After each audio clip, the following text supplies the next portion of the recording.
مکتوبات شریف اس کی کچہری میں میں ان لوگوں کو دعوت دے رہا ہوں کہ تم نے اس مسئلے میں خطا کا وہ مطلب عوام کے ذہنوں میں ڈالا جو روافض نے بتایا ہوا ہے، اس کے مقدمات اور مبادیات تم نے بتائے لوگوں کو، جس کا نتیجہ جا کر پھر وہ نکلتا ہے کہ لوگ ان شخصیات کو معاذ اللہ گالی دینا شروع ہو جاتے ہیں۔ مکتوبات شریف سے ایک بڑی ضروری وضاحت پیش کرنا چاہتا ہوں۔ ایک پورا طریقہ ہے موجودہ صورتحال میں جو المیہ ہوا اس ظلم کو سمجھنے کا۔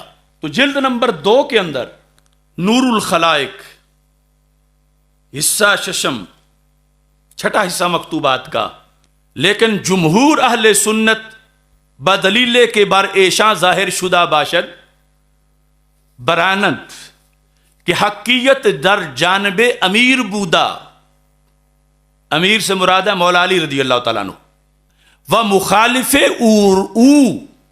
ان کے مخالف و مخالف راہ خطارہ پیمودا، کہ ان کے جو مخالف تھے وہ خطا کے رستے پہ چلے۔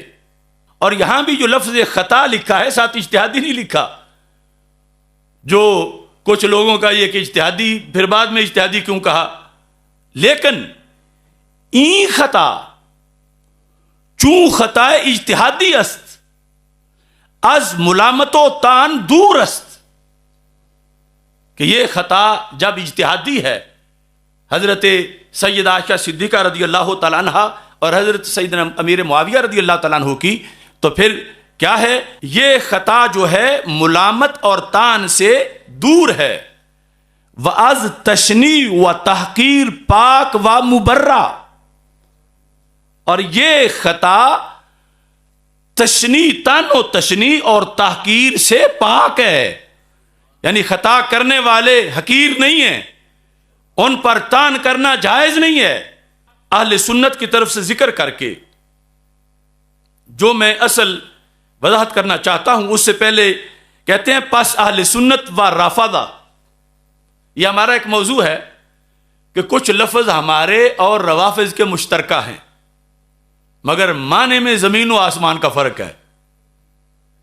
اور یہ دھاندلی ہوتی رہی 35-40 سال کہ جب طاہر القادری اس کا ٹولہ یہ کہتے رہے کلمۃ حق اریدہ بالباطل، امیر معاویہ رضی اللہ تعالیٰ عنہ خطا پر تھے یا سیدہ عائشہ صدیقہ رضی اللہ تعالیٰ عنہا خطا پر تھیں، یہ وہ خطا بولتے رہے جو روافض کا عقیدہ ہے، حالانکہ تھی وہ خطا جو اہل سنت کا عقیدہ ہے۔ اب معاشرے کو روافض کا عقیدہ پکوایا گیا تو پھر لفظ خطا پہ لوگوں کو سمجھ نہ آئی۔ سیدہ کے لحاظ سے مجدد صاحب نے پہلے اس ظلم کا پردہ چاک کیا، فرماتے ہیں اہل سنت و رافضہ ہر دو تختیہ محاربان امیر می نمایند، اہل سنت اور روافض دونوں ہی حضرت مولا علی رضی اللہ تعالی عنہ کے ساتھ جنگیں لڑنے والوں کو خطا کی طرف منسوب کرتے ہیں۔ کون کون؟ اہل سنت بھی، روافض بھی۔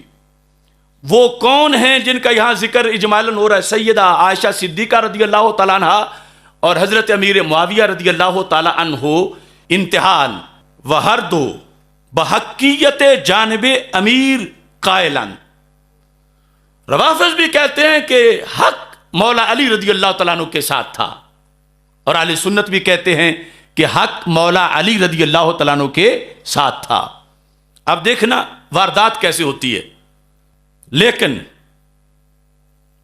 دیکھو نا، یہ باتیں اگر ممبروں پہ بیان کی گئی ہوتی تو کیا مجال تھی کسی کی کہ وہ اہل سنت کو بہکا کے کہیں گمراہ کر کے لے جاتا۔ لفظ ایک ہے، مطلب دو ہیں، ایک اہل سنت کا ہے، دوسرا روافض کا ہے۔ اہل سنت کا مطلب قرآن و سنت سے ماخوذ ہے، 14 صدیوں میں ہے، اور روافض نے جو مطلب لیا خطا کا وہ قرآن و سنت سے بغاوت ہے۔ اور دھاندلی یہ ہے کہ کچھ سنی لوگوں نے حضرت امیر معاویہ رضی اللہ تعالی عنہ کی خطا کو بیان کرتے ہوئے مطلب وہ بیان کیا جو قرآن و سنت سے بغاوت والا ہے۔ بڑی توجہ طلب بات ہے. لیکن اہل سنت جب خطا کی نسبت کرتے ہیں ان دو ذاتوں کی طرف، اہل سنت زیادہ از اطلاق کے لفظ خطا کہ ناشی از تاویل است در حق محاربان امیر تجویز نمی کنند، کہ اہل سنت حضرت مولا علی رضی اللہ تعالی عنہ کے مقابل جو شخصیات تھیں ان کے بارے میں سوائے لفظ خطا کے اور کچھ نہیں بولتے. اور یہاں اجتہادی کی قید یہاں بھی ساتھ نہیں لگائی کیونکہ مراد اجتہادی ہے. سوائے لفظ خطا کے اور کوئی چیز نہیں بولتے.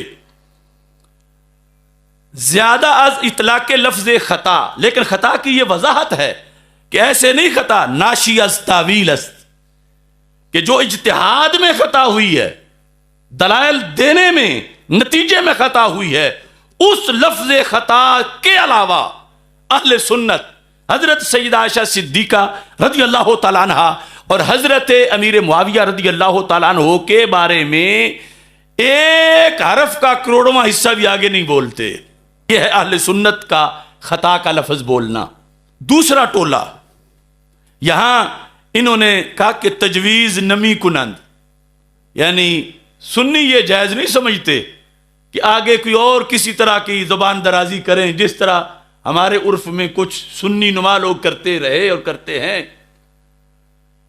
و زبان را از تان و تشنیع ایشان نگامی دارن، مجدد صاحب کہتے ہیں اپنی زبان سنبھال کے رکھتے ہیں. سید عائشہ صدیقہ رضی اللہ تعالیٰ عنہ اور سیدنا امیر معاویہ رضی اللہ تعالیٰ عنہ اور آگے دیگر یعنی حضرت ابو سفیان رضی اللہ تعالیٰ عنہ، حضرت عمر بن عاص رضی اللہ تعالیٰ عنہ، جن کے لحاظ سے دوسری طرف سے تیر اندازی کی جاتی ہے، فرمایا کہ زبان نگامی دارن سنبھال کے رکھتے ہیں. و محافظت حق صحبت خیر البشر می نمایاں صلی اللہ علیہ وسلم. کہا زبان اس لیے سنبھال کے رکھتے ہیں کہ ہمارے سامنے اللہ کے رسول حضرت محمد مصطفیٰ صلی اللہ علیہ وسلم کی صحبت کی عظمت ہے کہ صحابی کس ذات کے ہیں. اس صحبت کو سامنے رکھتے ہوئے لفظ خطا جو ناشی عن التاویل ہے اس سے آگے اشارتاً کنایتاً بھی کچھ نہیں بولتے. کیوں؟ سرکار کی صحبت کا جو اثر ہے وہ ہمیں کہتا ہے کہ بے حیا نہ بنو، کہ اگر نہیں سنبھالو گے توہین رسالت ہو جائے گی. اس لیے ان کے بارے میں سوائے لفظ خطا کے، وہ خطا بھی وہ جو اجتہادی ہے، ناشی یعنی تعویل ہے. کیوں؟ کہتے ہمارے آقا صلی اللہ علیہ وسلم فرما گئے ہیں اللہ اللہ فی اصحابی، میرے صحابہ کے بارے میں اللہ سے ڈرو، لا تتخذوہم غرضا من بعدی، انہیں میرے بعد نشانہ نہ بنا لینا.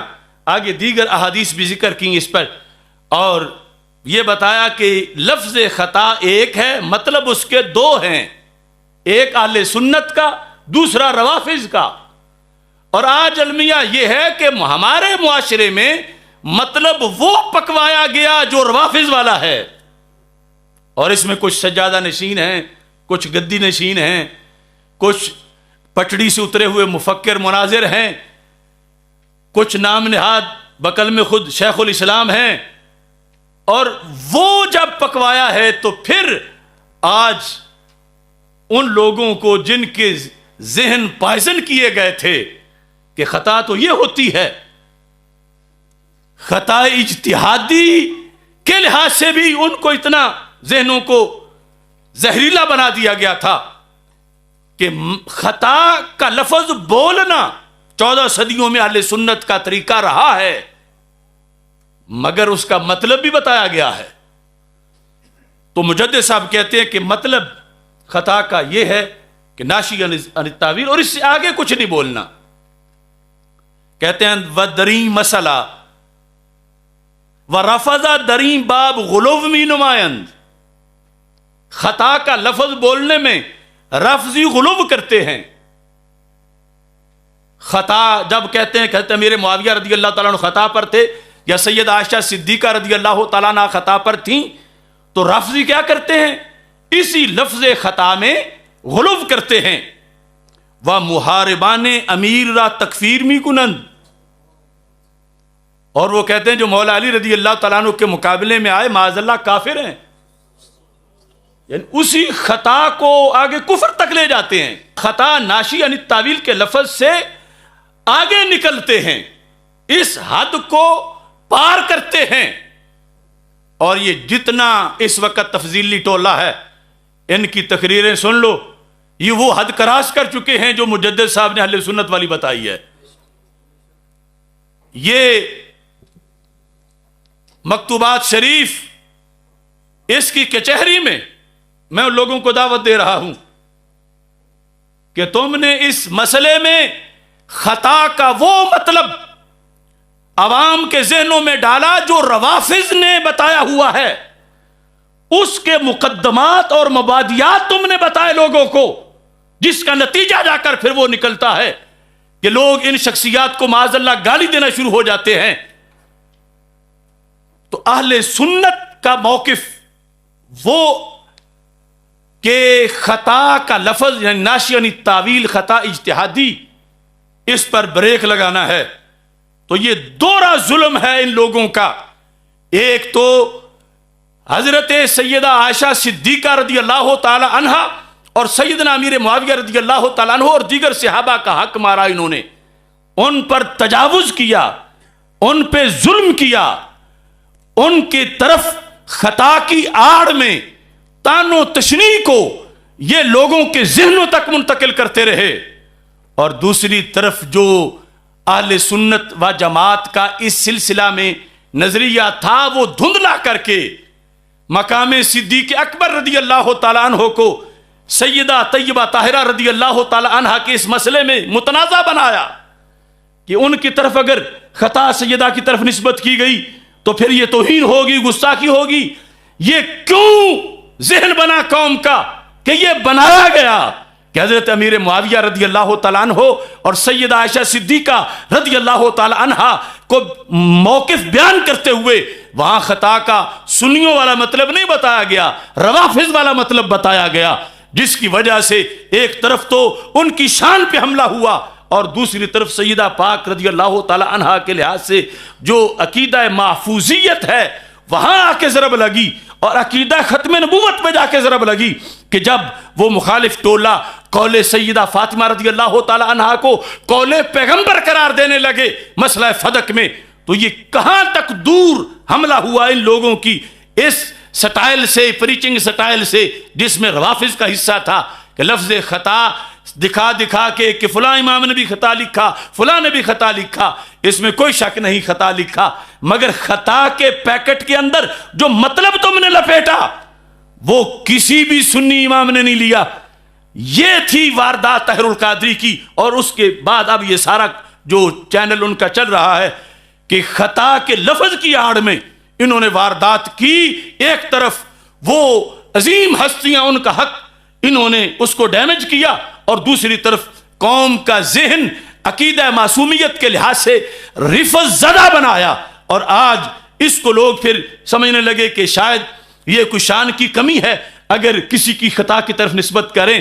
یہ اس رفض کا اثر تھا، ورنہ 14 صدیوں میں قرآن میں، حدیث میں، صحابہ کے اقوال میں، تابعین کے اقوال میں، ائمہ کے اقوال میں خطا اجتہادی کو کسی نے بھی جرم یا توہین نہیں سمجھا، سب نے اس کو قابل تحسین بھی قرار دیا ہے.